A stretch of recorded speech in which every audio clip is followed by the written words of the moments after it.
বন্ধুরা, এই বিমানবালা মেয়েটি তার বাচ্চা আর স্বামীকে বাইজা নিয়ে তার কাজে চলে যায়। বিমানে কথা বলার সময় হঠাৎ বিমানে আগুন লেগে যায় আর এক মুহূর্তের মধ্যে বিমানটা ব্লাস্ট হয়ে যায়। এই খবরটি তার স্বামী পেয়ে যায় আর তখনই চলে আসে। তার মৃত্যুতে বাবা ছেলে অনেক কষ্ট পায় আর কান্না করতে করতে বাসায় চলে যায়। বাচ্চাটি তার মাকে অনেক মিস করে আর একা বসে কান্না করতে থাকে। 3 মাস পরে তার বাবা আরেকটি নতুন বিয়ে করে ফেলে আর বাচ্চাটি অনেক খুশি ছিল।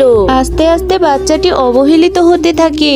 একদিন তার বাবা বাইজা নিয়ে বাহিরে চলে যায় আর বাচ্চাটির সৎ মা তার আসল রূপ দেখায়। ছোট্ট বাচ্চাটিকে অনেক মারধর করে আর ঘরের সমস্ত কাজ করায়। কাজ করার সময় হঠাৎ তার বাবা এসে এটা দেখে ফেলে আর অবাক হয়ে যায়। তখন বাচ্চাটিকে কুলে নিয়ে সান্ত্বনা দিতে থাকে আর ওই রাক্ষসী কটকটিকে ঘর থেকে বের করে দেয়। তো বন্ধুরা, পৃথিবীতে যাদের মা নেই তারা অবহেলিত হয়েই থাকে। আপনাদের যদি গল্পটি ভালো লেগে থাকে তাহলে একটা সাবস্ক্রাইব করে দেন।